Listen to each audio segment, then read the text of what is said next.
بسم الله، السلام عليكم. واش راكم؟ ان شاء الله تكونوا كامل بخير وفي احسن حال. اليوم جبت لكم دجاجه بالرشده. خصوصي وحده طلبتها مني، قالت لي جيبي لنا دجاجه طيبه كامله بصح ماشي في الفور. فوالا جبت لكم دجاجه بالرشده. فوالا بصح ماشي في الفور، راح نطيبوها في القدره عادي. شوفوا هنايا واش عندنا.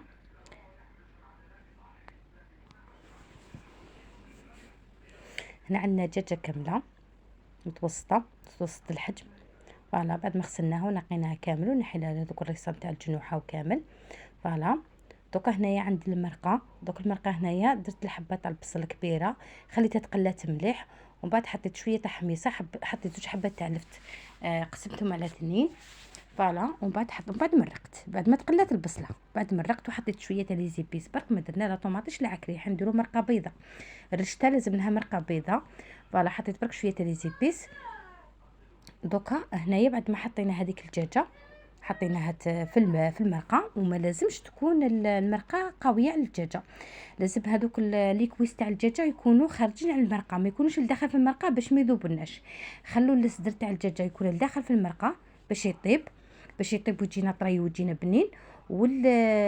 هذوك الكويس نخلوهم خارجين من المرقه، نديروا لها المرقه شويه برك تحتها ونغموها ونخلوها. فوالا ونقصوا لها النار. دوكا هنا رحت الرشته هنايا شريت رشته تاع السميد كيما كنت نوريها لكم قبل. شريت رشته تاع السميد اللي تجي صفراء ماشي البيضاء، اللي تجي بيضاء مخدومه بالفرينه تجيك معجنه، ما تجيكش بزاف بنينه كي طيبيها. فوالا هذاك اللي اختاري الصفراء اللي تجي تاع السميد، ولا ما لقيتيش معليش تجيبي برك.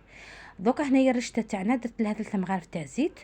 فوالا وشربتها مليح بالزيت، ومن بعد نديها نحطها تفور. هاي ليكم.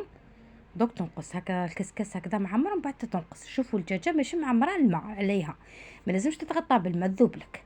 دوكا هنا نخلي الرشته تفور لي على ديك الدجاجه. شوفوا بعد ما فارت هذيك الرشته، شوفوا كيفاش طرات معانا. فوالا دوكا ندوها نحطوها، وما نزيدوا لها لا سمن لا سمن لا زبده، خلاص ولا زيت صاي. دوكا درنا لها الزيت، ما لازمش نزيدوا لها ليدام خلاص. فوالا هاي ليكم. شوفوا كيفاش جاي معانا. قلت لكم راح نطيب لكم رشته شويه مختلفه، مش كيما الرشته عاديه. فوالا وكيما نعرفوا الرشته هي اكله عاصميه، بصح انا حنحطها لكم شويه مختلفه، الطياب تاعها مختلف شويه، ماشي كيما العاده. وريحه تجي بزاف بنينه، وريحه تجي شغل ماشي مختلفه خلاص. دوكا هنا نعاودها بعد ما فتحتها وبردت شويه ونشفت، نعاودو نحطوها تفور المره الثانيه، نخلوها حتى كي تبرد وحتى كي تنشف، وكي نحطوها نفتحوها بيدينا. فوالا دوك بعد ما فارت هنايا المره الثانيه، هاي ليكم. بعد ما فارت شوفوا كي بدات تطرى معانا. دوكا هنايا راح نوري لكم الخطوه اللي راح نديرها مختلفه. يعني مانيش حندير لها الماء، ومانيش حندير لها المرقه، راح ندير لها هكذا، رايحه هكذا نحط لها المرقه وهي تفور علاه باش كي طيب لي الرشته طيب ناشفه وطيب بنينه في نفس الوقت وطيب طريه. فوالا باش ما تجيناش الرشته تاعنا متلتخه، هكذا تجي الرشته تاعنا بنينه وتجي طريه وتجي ناشفه في نفس الوقت. دوك هذه المرقه تكتر وتزيد تطيب لنا وتزيد تعطيها البنه. دوك نغموها ونخلوها حتى تفور مليح. هاي لك بعد ما فارت، بعد ما كثرت منها هذيك المرقه مليح، دوك صاي نحوها نحطوها. فوالا دوك نقدموها في الطبسي. هاي ليكم. شوفوا كيفاش بدات معانا هكذا ناشفه، تجي ناشفه وتجي بنينه. ومن بعد نزيد لها شويه برك تاع مرقه، كي نحطها في الطبسي نزيد لها شويه برك تاع مرقه، ماشي بزاف ماشي تجوع. فوالا وهذيك الدجاجه بعد ما طابت، هاي ليكم. شوفوا المرقه، قلت لكم باللي لازم المرقه تكون تحتها برك، ما تكونش عايمه عليها المرقه باش ما تذوبلكش. فوالا دوكا هنايا نحوها نحطوها تقطر. فوالا اللي عندها الفور تحطها في الفور، تدهنها بالسمن، دهنيها بالسمن برك ما دير لها والو، دهنيها بالسمن وحطيها في الفور وشعلي لها الفوق برك.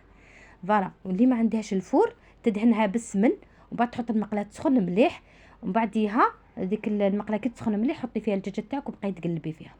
دوك هنا الدجاجه تاعنا بعد ما طابت، شوفوا هنا طابت لي بزاف، انا حتى كامل تفتت كامل. شوفوا ميم الجنوح حتى وحا راحوا. شوفوا دوكا تقدري تحطيها كيما هكذا في المقله، درتي هكذا وتحطيها في المقله. اللي ما عندهاش فور، واللي عندها فور تحطها في الفور، واللي ما عندكش السمن دهنيها غير بالزبده، ما عندكش الزبده دهنيها بالزيت عفوا، دهنيها بالزيت وبعد تخلي المقله تسخن مليح، حطيها في المقله وحمريها.